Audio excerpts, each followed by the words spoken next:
Hey, everybody, it's Jim Johnson, the head coach at Contractor Coach Pro, and your host here on Contractor Radio. I am pretty pumped about the guest that we're going to be bringing on today. I literally did not know him until I was introduced to him yesterday. Had the opportunity to talk with him a little bit here before the show, and this guy's game is strong in more ways than one, both from a business perspective and from a health perspective. And we want to talk about both of those things with him. But before we do, we got to keep those lights on, do what we do. And so here's a little word from our partners over at HailTrace. You're not using HailTrace, it's definitely worth the money. That money invested was, one sale was already bought. We've got from denied or declined 2 actually being bought just because of HailTrace and storm reports that they give us. Not only do I know where the storm's at, sometimes as they're happening, and I can already head right there to the storm, but also after the fact, when I'm out knocking on doors, I can show homeowners the map and what kind of hail was in their area. We've seen a huge return on our investment, and I have no doubt that you will too.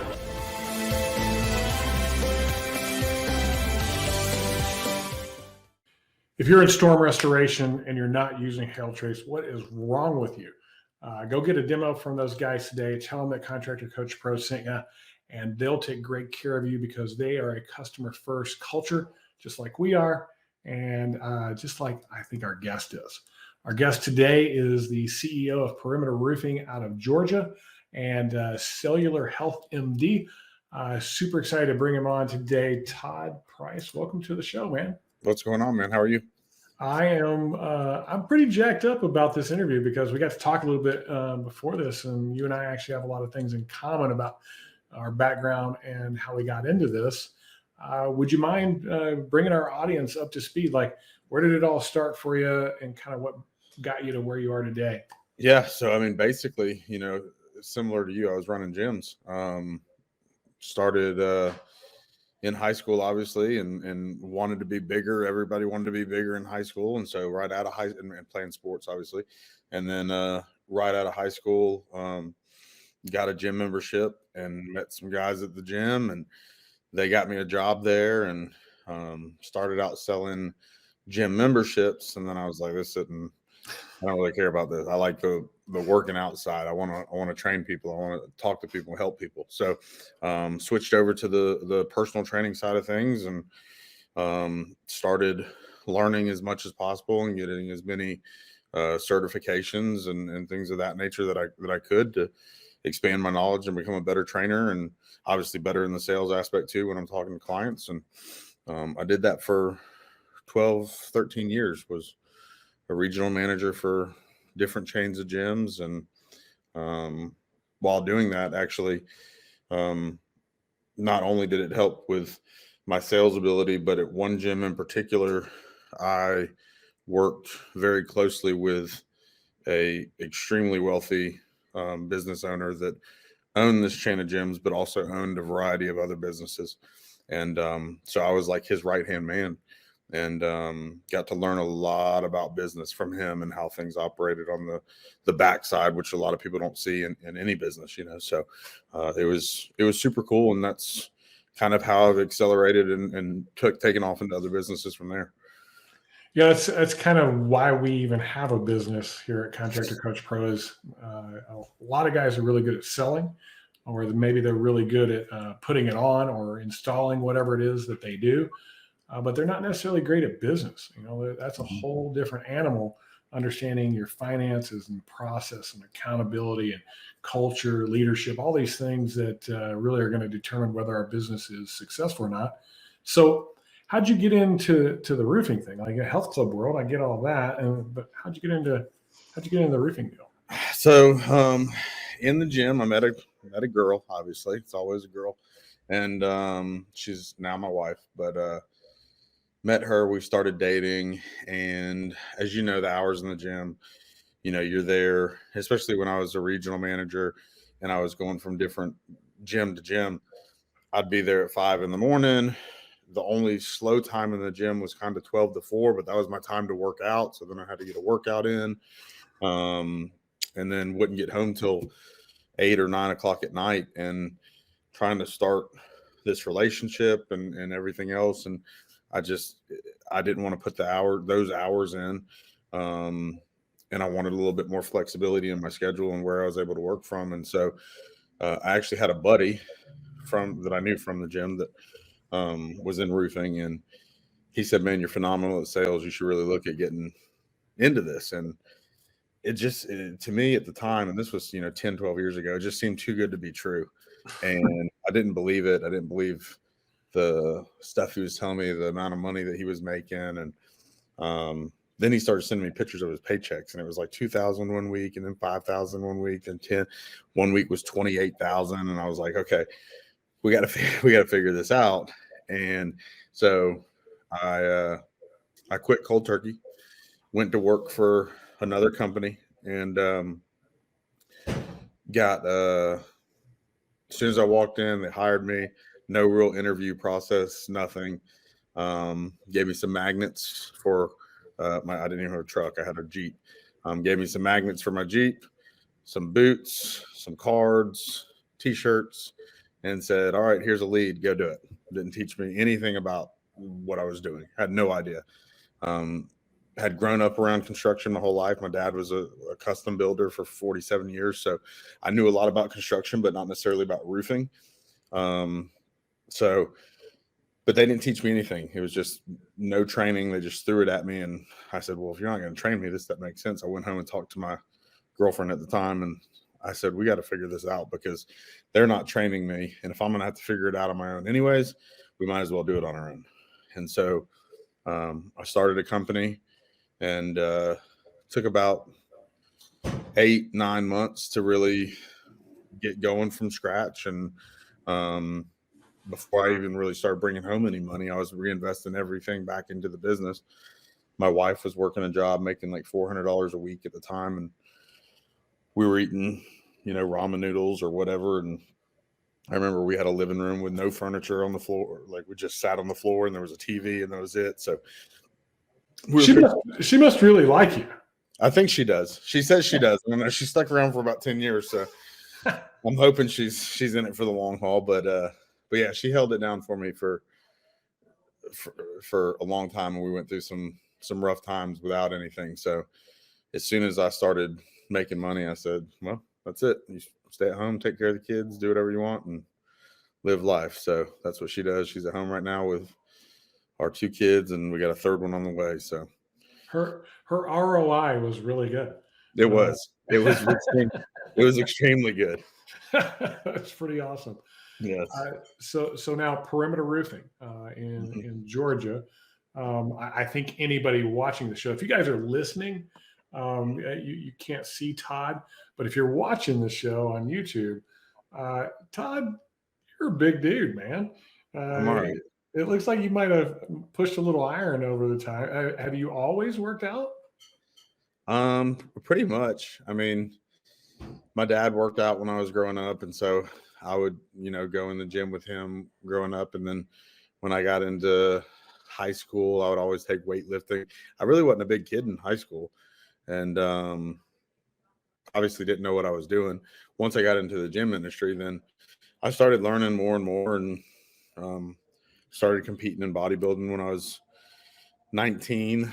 Won a couple shows, won the Teen Atlanta when I was 19, and then took some time off, went on a little sidetrack that kind of derailed me for a while, and then got my life back together and got back into bodybuilding and straightened everything back out. So seems like a lot of us about that time in our lives tend to get off the rails a little bit. Maybe we'll come back to that if you're open to that. Absolutely.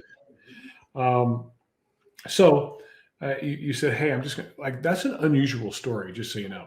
I most of the time you hear I was working for somebody and I was there for a little while, like not just a few days or a couple of weeks, whatever you were there, but a month, 2, 3, a year. And then, hey, I don't really vibe with their culture, or I could do it better, or why am I making that guy all that money when I'm not getting anything from them? And they go off and start their own. So for you to just literally go, hey, I can do this, I can figure it out. What were some of the biggest mistakes that you made during that first 7-8 months? The biggest mistake I made early on, and it might not necessarily been in the first 7 or 8 months, but the biggest mistake I made early on was growing too fast, not from a number of people standpoint, but from a location standpoint. So, this was 10 years ago or so, and I was young and obviously wanted to look cool. So I thought the more states we were in, the cooler it looked. And so we were in 7 states, but I had 1 or 2 people in each state, and so we weren't able to service a large area. We couldn't get to every client. We couldn't give every client the kind of service that they deserved. People were dropping the ball. So I scaled back, and we're in 3 states now. Well, 4 states now, but we did that and our numbers went through the roof. Is that you? I think that's me. That's okay. No big deal. Those things happen on the show. It happens to me every once in a while. I think one of my Google Voice numbers comes through my computer.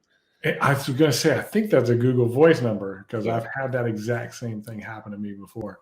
So you thought, hey, a bunch of locations would make a bunch of money, and found out that maybe not be the right route. What did it help you do whenever you brought it closer, whenever you brought it in and reeled everything back in? We were able to, a few different things. We were able to hone in on targets or on target areas and really kind of flood the market with advertising, and know that no matter how many leads came in, we could handle them all because we had the manpower versus everybody being so spread out.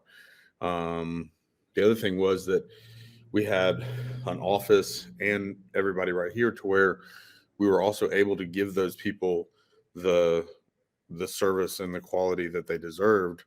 And all the crews local versus we need to do 2 builds in South Carolina tomorrow. So we got to send 2 crews up there and get them a hotel. And so we're saving money in different avenues as well, and less stressful sending people around to different areas. So, and it's just more efficient. So, yeah. I've always been of this thought process: dominate your market, saturate your market first. mm-hmm. And once you've done, because there's always room to grow in most markets, once you have that pretty much dominated, then take it and go to that next place. That's pretty cool. Good advice.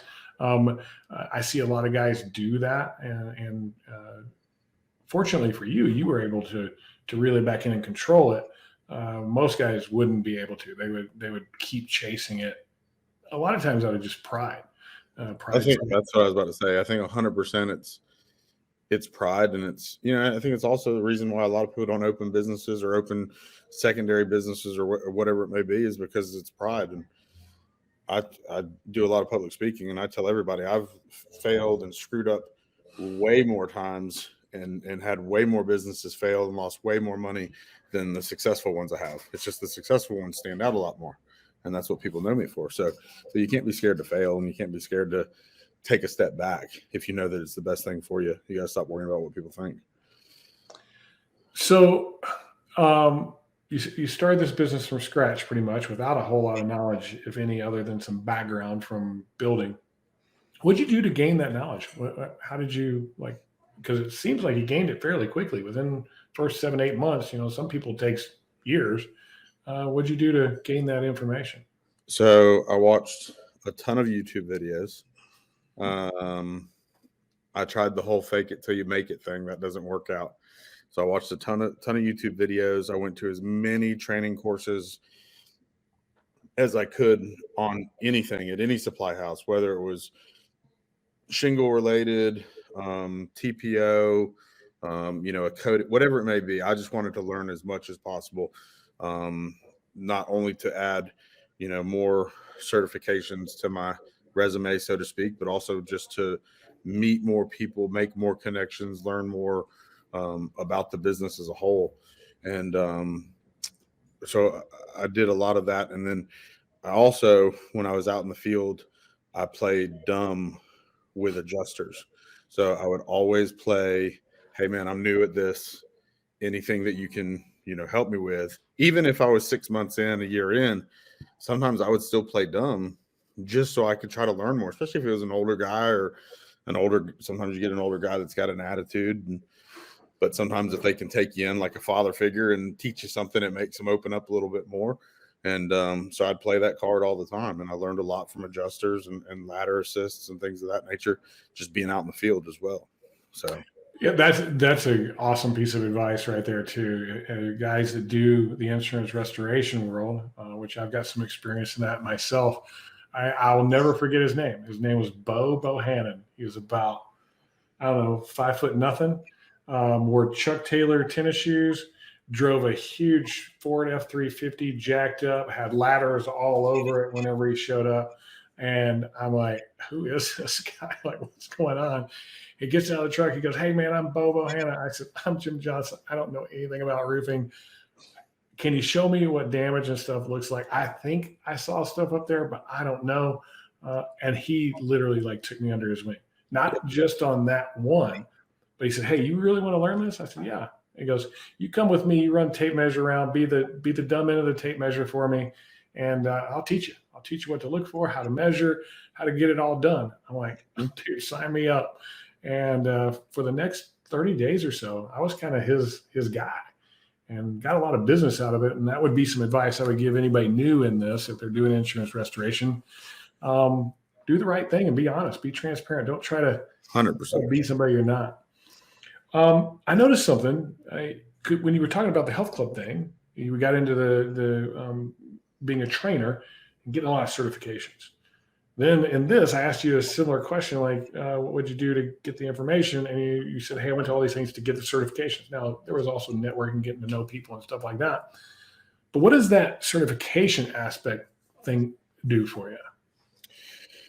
A couple different things. One, it obviously teaches you the trade.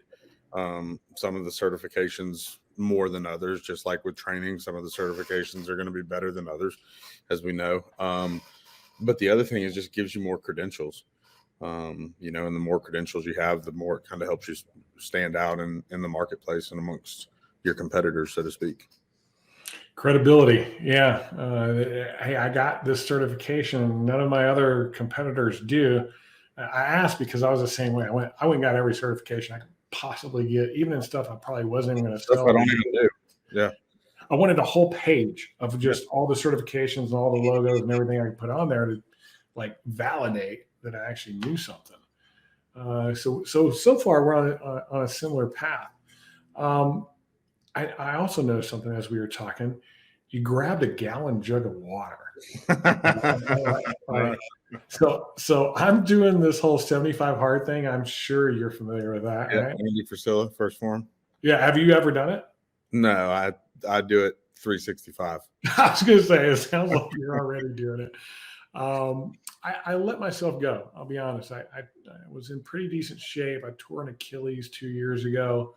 The pandemic happened right after that. So I had all these excuses of why not to. Plus the business was growing really fast and I was having to work a lot, or at least that's what I was telling myself. So I was creating all these excuses. And so I started this whole 75 hard thing because kind of got tricked into it on a podcast, to be honest with you. Somebody called me out. I was like, hey, you want to do it with me? I'm like, yeah. Well, guess what? That guy's not doing it, but I am. You got to stick with it, though. Yeah, when I commit to something, I stick with it. So do you like, is it a gallon of water that you drink every day, or is it more than that? What, like, on average, about 2 to 2.5 gallons? Mm-hmm.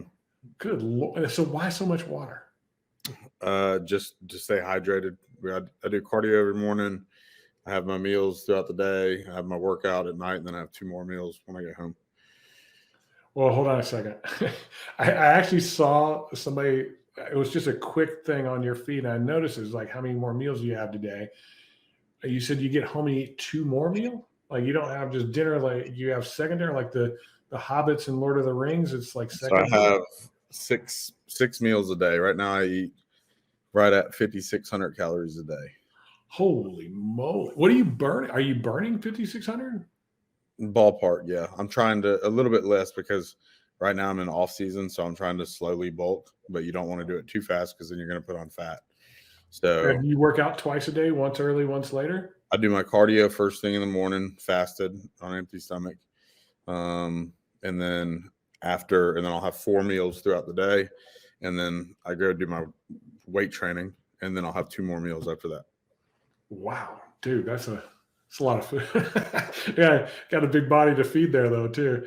Um, why the cardio first thing in the morning before anything else? And then you also mentioned that it was fasted. Mm-hmm. Because I do the same thing, and I know why I do it. Why you? So 2 best times to do cardio, either first thing in the morning or immediately after your workout. And the best way to put it in layman's terms is, if I just ate right before I got on here and spoke with you. So if I were to go do cardio right now, really the first 30, 45 minutes, all I'm doing is burning the food off my stomach that's in my stomach versus burning stored body fat that I'm actually trying to get rid of. So you do it fasted. So the whole time, start to finish, you're burning body fat. Ah, okay, that's another good reason.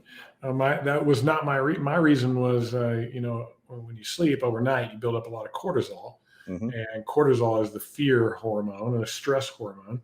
And if you go work out first thing, you get rid of it. Yep. And it's the wildest thing. Like whenever I'm done when I start my workout, I freaking hate it. I'm like, it's early. I don't want to be awake. The last thing I want to do is start running around and moving my body all over the place. I'd rather sit down, maybe read a book or have a cup of coffee, kind of work my way into it. But if I just take the first step, lift the first weight, do my first run, do my first pedal, whatever it is that I'm doing to work out, I find that the second one's easier. Correct. And then by the time I get about 5 minutes into it, now I'm starting to feel a bit of a rhythm. And then by the time I'm 10, 15, 20 minutes into it, I'm like, all right, let's go. How far can we? I'm starting to think about how much can I push. And then when I finish, I'm like, dude, that was awesome. I'm like ready to go for the day. Is that similar for you? Yeah, it's a big difference for me when I do cardio in the morning. It gets me going, gets my metabolism spiked. And plus, it's just part of everything that I do in bodybuilding for me. A lot of it transfers over into the business world from the discipline aspect. So a lot of what I do it to challenge myself, not just to be the biggest, the strongest, or, best bodybuilder around, but I want that discipline because I know that there's stuff that I don't want to do. Like when my alarm goes off in the morning, normally I wake up before it goes off, but if it doesn't, there's days that I don't want to get up, and I definitely don't want to get up and do cardio, but I just have to get up and do it. And I know that, and I tell people this all the time, like when you hit the snooze button, that's your first task for the day. When that snooze button goes, or when your alarm goes off, your first task is to get up. And so if you hit that snooze button, you failed your first task. And so from there, stuff starts to snowball. So then you miss your cardio. Well, I didn't do my cardio. I'll just get some extra sleep. I'll have a rest day. I'll have some cheat meals. I'll have this. I won't work out tonight because it's a rest. Stuff snowballs. So it's just a matter of getting up and doing it. And same thing with my meals. Every single morning after I do my cardio, I go out. I make all my meals for the day. Everything is weighed out to the gram. And then I package it all up, go take a shower, get ready. I don't want to do any of that. I hate cutting up chicken every morning. I hate cooking ground beef every morning. I hate it all. But it's discipline, and it's stuff that I have to do to get me where I want to be, to get to the results that I want. So it's the same thing. It transfers for me over into business and anything. There's a lot of stuff that I don't want to do. And that goes with anybody in business. There's stuff that you don't want to do, hard stuff that you may hate, but you have to do it to reach certain goals. So that's another reason why I do it. All right, let's take a pause right there. Like we do around here, we got great partners. I want to make sure those partners not only get their money's worth with us, but help us keep the lights on around here. But I want to come back and talk maybe a little bit more about that discipline and then why you're doing all this in the first place. Mm-hmm. So kind of think about that for a second as we listen to a little word from Signpost. Want more 5-star reviews from your customers? At Signpost, We make it easy for your customers to give you great reviews on Google, Facebook, Yelp, and more. Our software connects with industry-specific solutions, driving even more reviews from your customers. Drive loyalty and repeat business by sending the right messages at the right times to your prospects and customers. Message your contacts from anywhere, anytime, using text, photos, and video all in one app. Check on progress with campaigns and review generation across Google, Facebook, and Yelp. Visit signpost.com and get your demo today.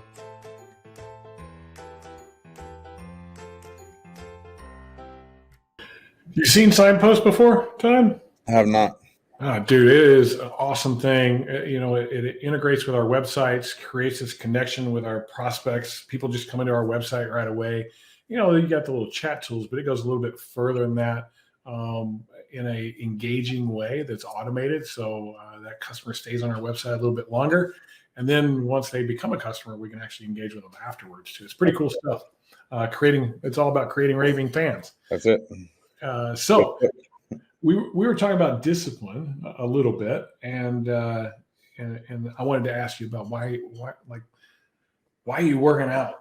It sounds like 2, 3, 4 hours a day. Why? Let's start with the health stuff first, and we'll get to the business. Why all that?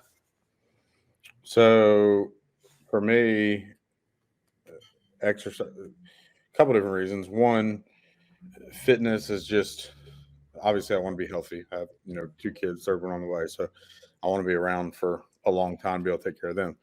But 2, fitness is just my passion. I love it. If I can't spend time with my family and work out, then there's no amount of money in the world that makes up for those 2 things. That's what makes me who I am. So I have to be able to do this. The big thing is, it's something too that I feel like a lot of people who go out and buy things that they don't need, even whether they can afford them or not, a Ferrari, a Louis Vuitton purse, or whatever. And you look cool. You look like you have this status symbol when you're in that Ferrari, but when you step out of that Ferrari, you're back to just you. Or when you take that Louis Vuitton purse off, you're back to just you. And for me, this is something that nobody can take from me, and it's mine. And it's not something that I own. It's mine, physically mine. And then the other aspect is the discipline and the structure, and it helps me keep everything in line and gives me goals and ways to push harder and harder on everything that I do. And it makes me realize that if I can do this, like especially when I'm getting ready for a show and cutting down and not eating food right now is hard just because I get tired of eating. I don't want to eat. But it gets the opposite when I'm getting ready for a show, where I'm just constantly starving, and then I'm doing 2 hours of cardio a day plus my workout, and it's just miserable. But mentally, if you can put yourself through that kind of stuff, you can do anything, So a lot of it for me is more mental than physical, just to know that there's nothing that I can't do, essentially. Yeah, that's that mental toughness thing. That's what the 75 hard thing is all about. Do you have the mental toughness to stick with it, stay with it, do it on the days you don't want to, do it when the weather's crappy outside, just all the things. And it's a challenge, and it's up and down battle. And some days you're like, man, I'm ready to go, ripping and roaring. Some days you're like, dude, don't want to do it. Yeah. And that's one thing that I always tell people, like on those days that whether you are a runner, whether you lift weights, whatever your thing is, or you ride bikes, whatever your thing is, nobody's motivated every day. So like motivation to me does not exist, because you have to have discipline to get up and do something every day. So for you to get up and do your workout, you're not motivated to get up and do it every single day. It's just not going to happen. So in order for you to do it, you have to have discipline and know, I got to get up, I got to do this before I go to work. Bam. Yeah, I always look at motivation as the thing that gets you started.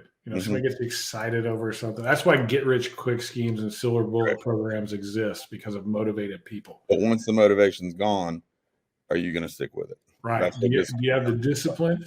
I think discipline is a big key. And I think drive, like why, like what's the, like your why in this is a bit of the discipline. Like you want to just have that in your life. You also mentioned being healthy. You got a family, you got one on the way. Congratulations, by the way. That's pretty awesome. Um, and so you want to be healthy, you want to be around for your kids. Well, why the business thing? Like, why perimeter roofing? Like, why be the biggest in Georgia? Why like have other locations? What are you trying to accomplish with all this? I've just always been very, if I'm going to do something, like for me, even though if we relate it back to training, even though I'm in off season right now and I'm trying to put on size, I don't cheat at all on my diets. I don't have, when my daughter says, here, try a piece of this candy, like I don't do it. You know what I mean? I'll act like I eat it, but for her sake, but I don't do it. So for me, anything that I do is all or nothing. And that's the same way I am in business. So if I'm going to do something, I'm going to put everything that I have into it, and I'm either going to be the best or I'm not going to do it at all. And that's just how I've always been. Have you noticed that approach attracts a certain type of person to work with you? Yes. Sometimes good, sometimes bad. Tell me more about that. So it's hard to it depends on how people have their life structured, I believe. And, if you can make sure that that, okay, during this time while I'm working, I'm giving this everything that I have. But then over here, when I'm with my family, I'm giving this everything that I have. And then over here, when I'm doing whatever this is, my fitness, I'm giving it everything. Some people can't do that and can't separate. And they want to be the best in business or the best in whatever. And it's just nonstop. And they don't know how to disconnect from it. And it almost drives them crazy. And so it's a good problem, but also it can be, hey, you need to take a vacation and relax.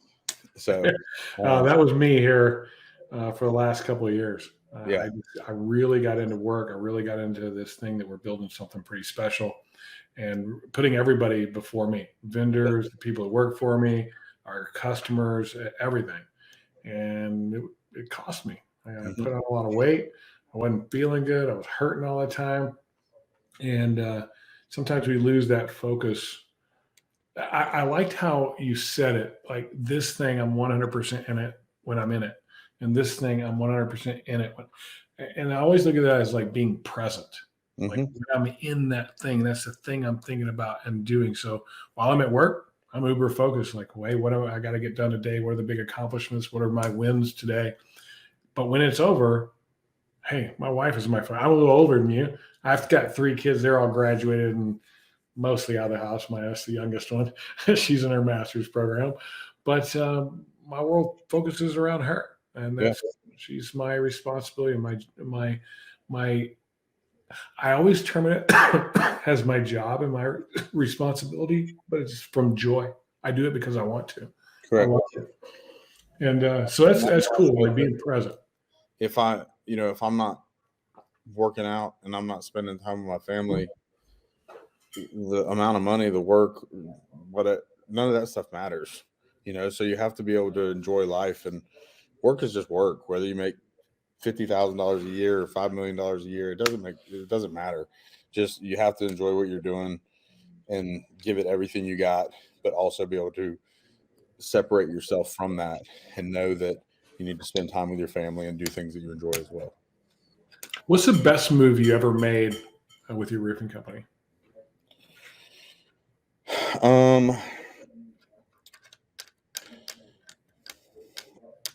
Probably the best and worst would probably be the same answer.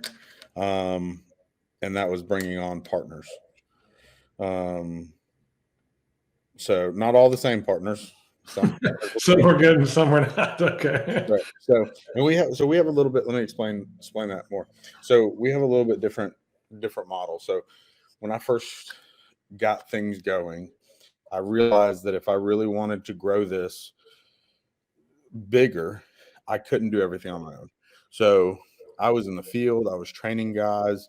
I was selling over $1 million a year every year by myself. I was sending in certificate of completions to insurance companies. I was helping people with adjuster meetings. I was ordering materials, driving down the road and taking pictures of it and sending it to the supply house. I was doing everything. And so I knew that I had to obviously start off with somebody in the office, but I had to have responsibilities. I had to have somebody that oversaw the crews for me, and I had to have somebody that could help in the field as well.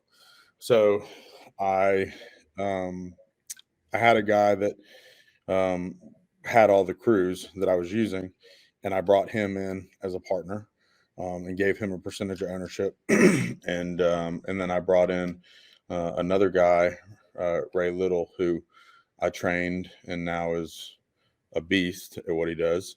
And What does he do for you? so he's mainly in the field, and so he helps guys in the field, trains in the field, does, especially if someone's got a roof that's super steep or a difficult adjuster meeting, or it's a big roof and he wants to make sure he gets it approved. He's normally the ones that will go to those type of things. So he helps in the field more. Lance oversees the crew.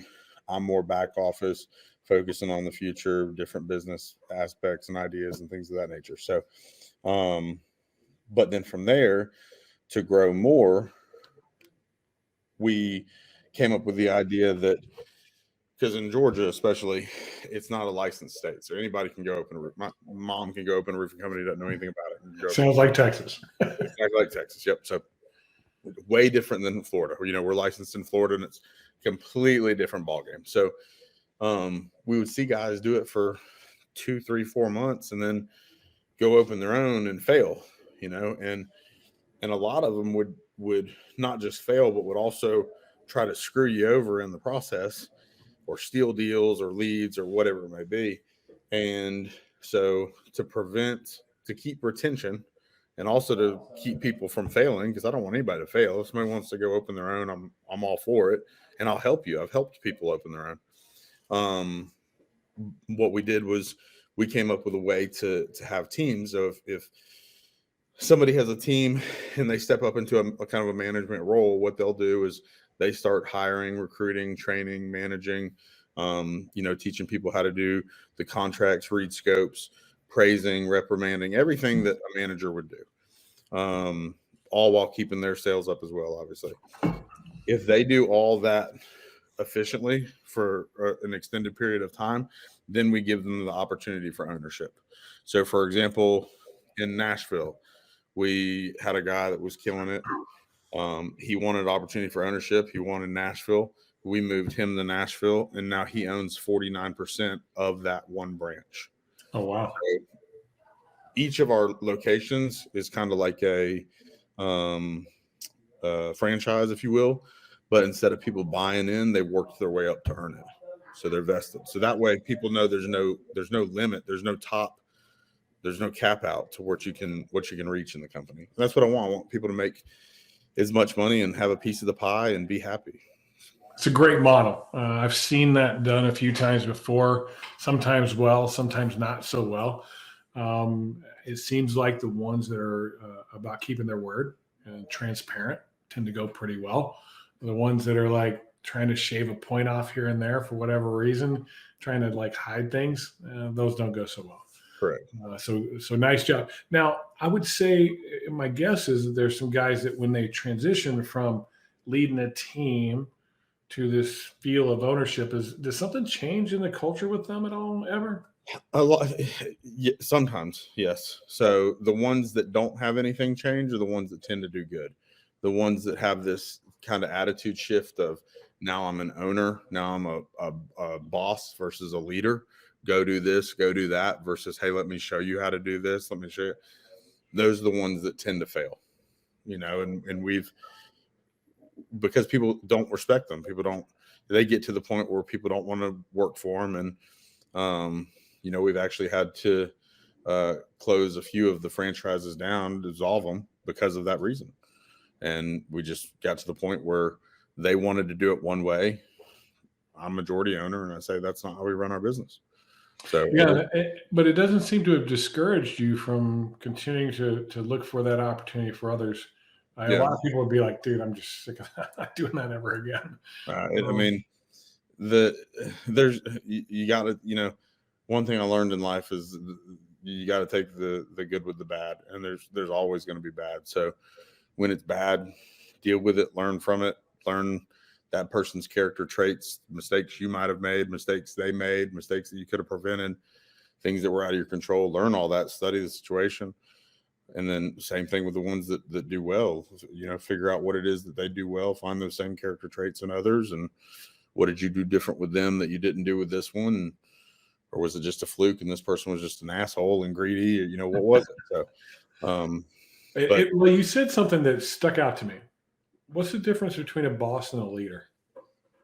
boss just tells people what to do. What It's do like leaders do? leaders show you how to do it. Okay. Yeah, that's pretty cool. That's a good way to do it. Um, is there anything more you see to the leadership other than like I can show people how to do things until the cows come home, and they may not be able to do them, and I have to let them. It just might not be their thing, right? But is there anything else that leader does that might be different from a boss? 100%. I think one of the biggest things, and this is kind of broad, but I think a leader cares about that person in general, and not just about work related stuff, but also about if they have other issues or how they might be able to get this person or that person over issues that they might be having at home that are affecting their work. Also knowing that, hey, I have you in this position, but this isn't what's best for you. You need to do this, and you're going to make a lot more money. Seeing people's faults and seeing people's strong points and where they're going to excel at and be happy and make the most money that they can. You put somebody in a sales position that can't sell, they're going to be miserable. We had one girl in here that was one of my office managers, and it wasn't for her. And I could tell she worked hard, was amazing at what she did, but it wasn't for her. She didn't like being confined. But she would always come to me with ideas, different networking groups that she had reached out to, different ways to market, different this, different that. And I said, I understand you don't want to get on roofs and inspect roofs, but I think you would make a lot more money and be a lot happier if you went out in the field and had your own schedule and were a canvasser and scheduling appointments for a sales guy. And now she's doing it. She's way happier. She's making way more money. And it was just something that, that you have to be able to see those things versus just, no, this is your job. Sit there, do it, and shut up. You can't do that.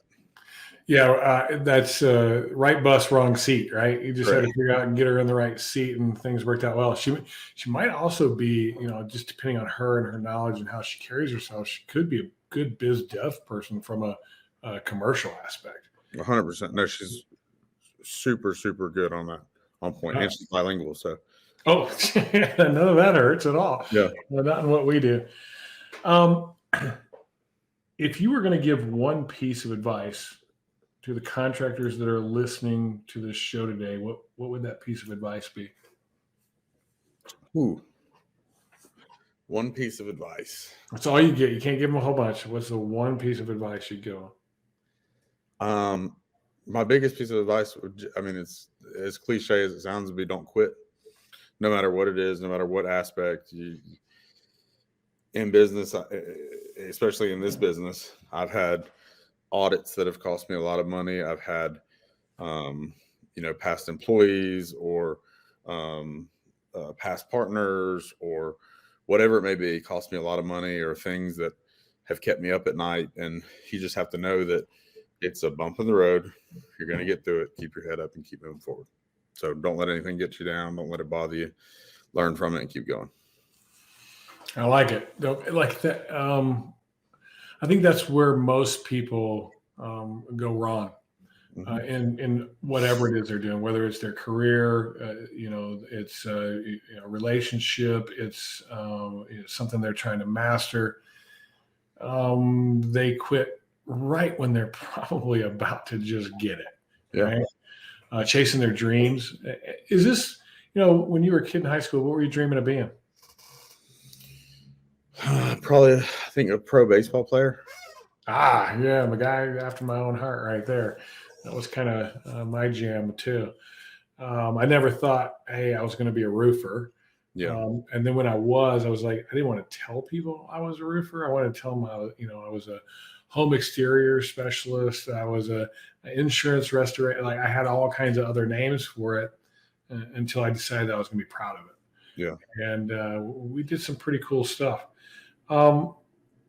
Anything you're dreaming of right now?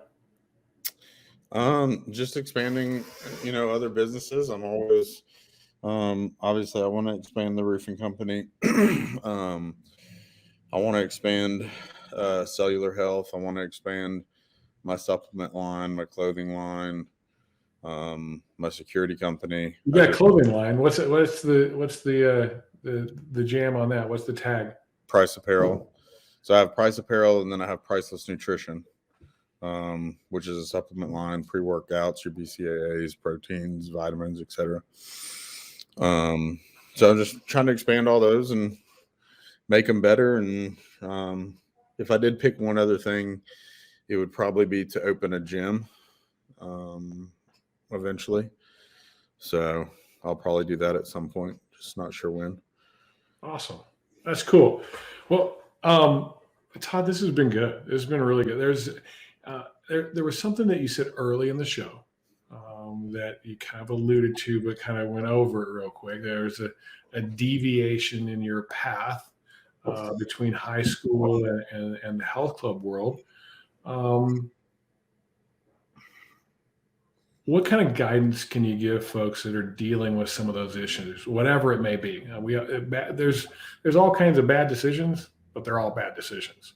It could be drinking, it could be drugs, it could be all various types of addiction. It could be lying, it could be pride, it could be greed, it could be all. Man, there's a million different ways to screw up in this world. How do people avoid that, or do they just have to go through it? So before my business kind of blew up and I had a little bit more free time, me and Ray actually owned a men's recovery center that held 30 men that we helped that were addicts. And Ray was an addict. I was an addict. A lot of the guys that we have here were addicts in the past. And, I think it's one of those traits that if you can overcome and get past it, you can do anything. The hard part is, how do you get past it? For me, I hit rock bottom, and I have years and years of my life that I don't remember, and was waking up in jail and got beat with a wrench and broke my jaw 4 places, cracked my skull open. There's all sorts of stories. I could go on and on. And but one day I did a hit and run, and luckily it was just a small fender bender. And I went home. Well, I was homeless. I didn't have anywhere to stay. I was homeless of my own accord. I had the best parents in the world, but I was just screwed my whole life up and wasn't doing anything with it.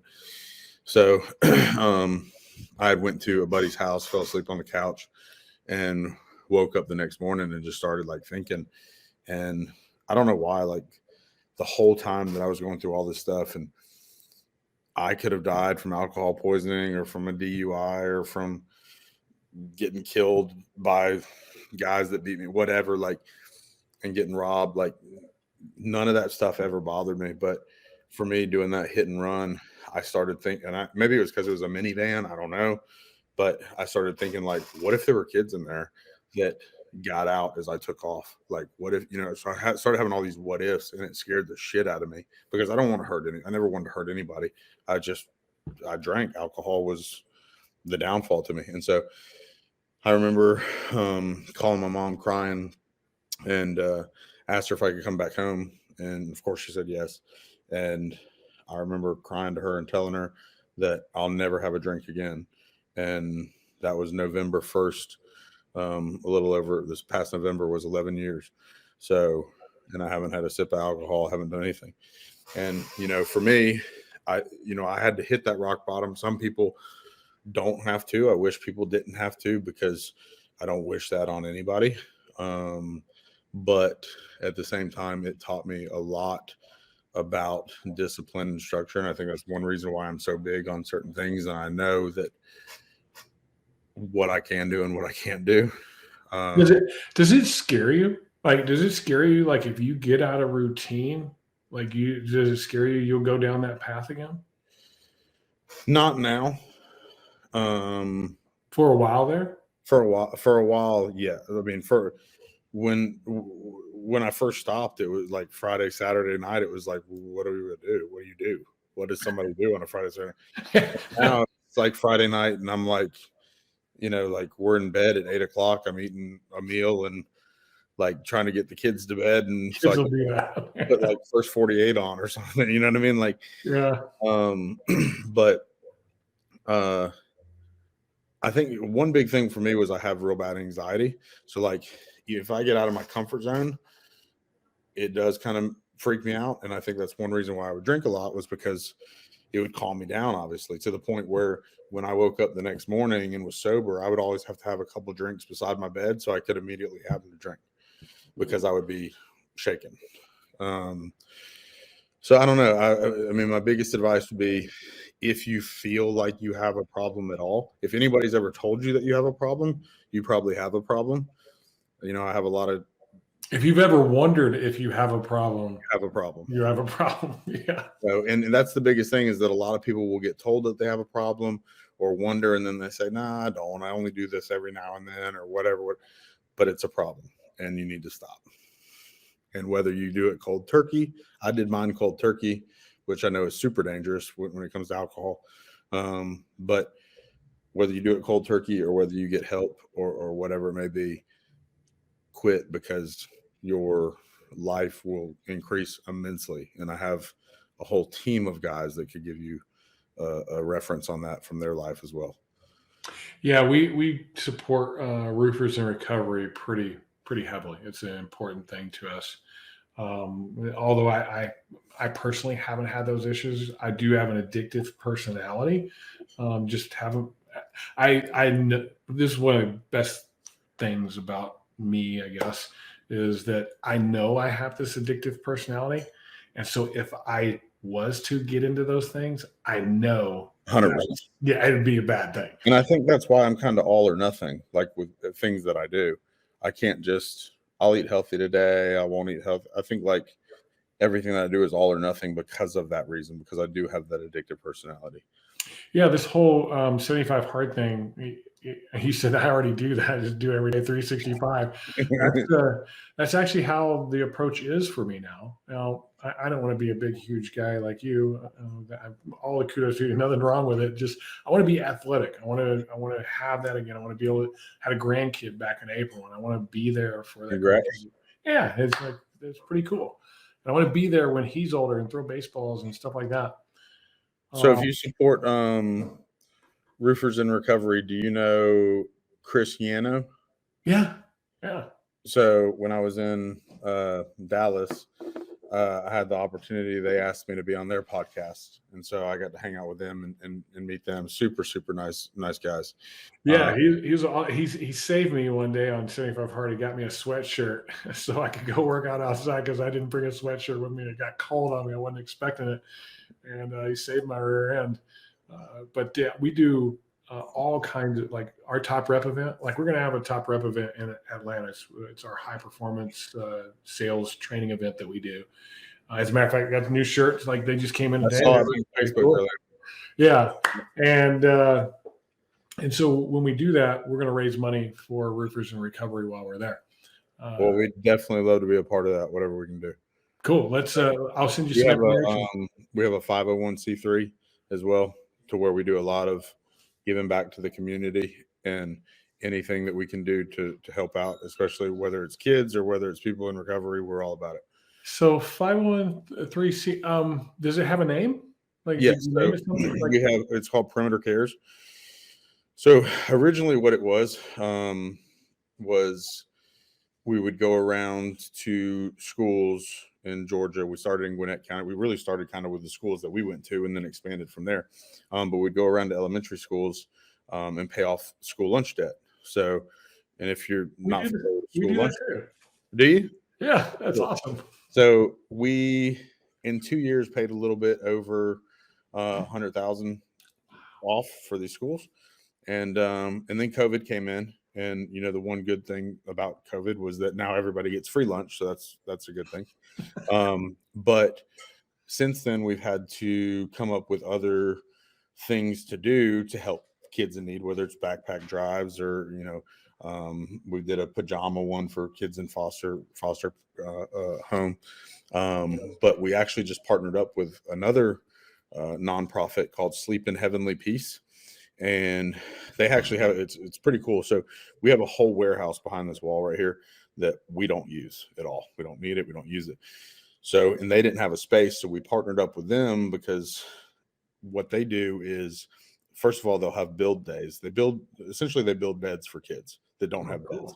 So they'll have build days, and our whole team will come out here, volunteers, their team will come out here, and we build these beds for these kids. And then we'll have delivery days, and they've done some research on each family that we're going to go to that day and know that this kid likes dinosaurs, this kid likes unicorns, whatever it may be. So we deliver the beds, set them up in the house, install them, put the new mattress in, put the dinosaur sheets on, the dinosaur pillow. So then the kid comes in and now they have a bed with a pillow and it's all dinosaurs or unicorn, whatever it may be.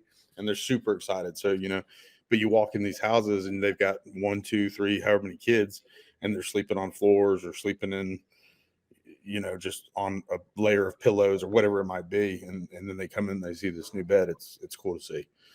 Man, that's I like the name of it too, Sleep in Heavenly Peace. That's pretty. It's funny, this whole time we talked, that last little part is the part where you lit up the most. Like it was passionate for you, I could tell. Everybody here, we love doing. If you're making money, if you're not helping anybody else with it, there's no point in having it, in my opinion. So I love giving back to people. I love helping people out. It's just what life's all about to me. Man, I thought we were done about 15 minutes ago, but I'm glad we hung out like that. That last bit there was really good.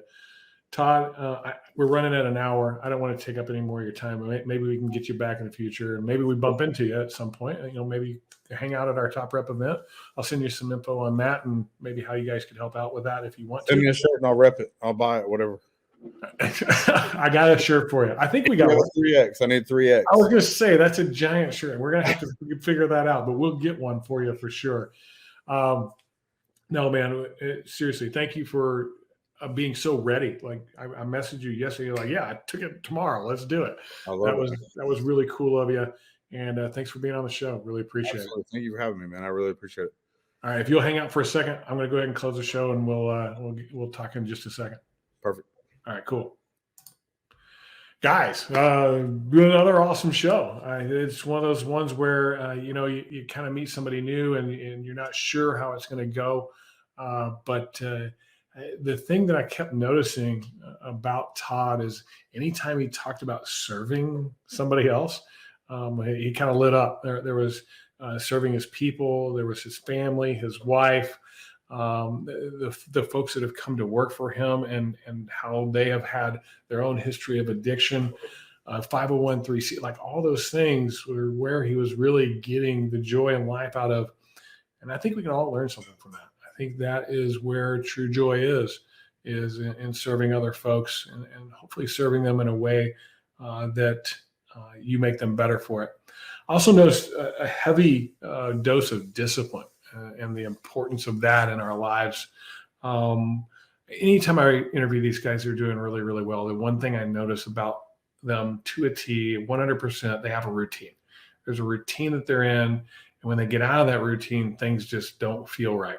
They accomplish more. They get up early. That's another big commonality between these folks that do so well. If you're looking for a great place to work, it sounds like Perimeter. You're in Georgia. You might want to go check these guys out. Seems like an awesome culture. If you're looking for something like that, I'm sure you're going to look up perimeter.com or go find Todd Price on Facebook, and I'm sure he'll have a home for you.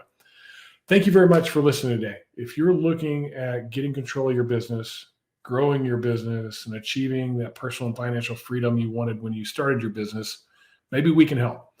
Go to our website, contractorcoachpro.com, click on our contractor assessment, take that assessment, and we will sit down with you and we'll do a free coaching call, not a sales pitch or anything like that.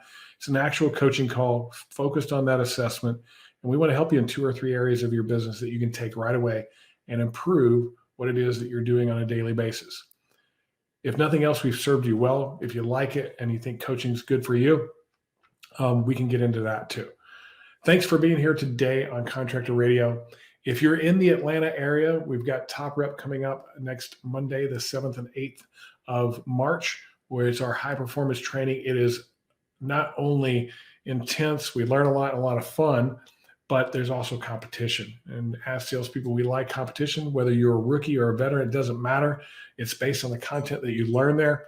Anybody can be Top Rep and walk away with the title belt, or in the top 10 and get one of these cool black shirts like we have and a cool trophy to walk away with. We love doing what we do. We love serving you guys. We look forward to seeing you on our next episode of Contractor Radio.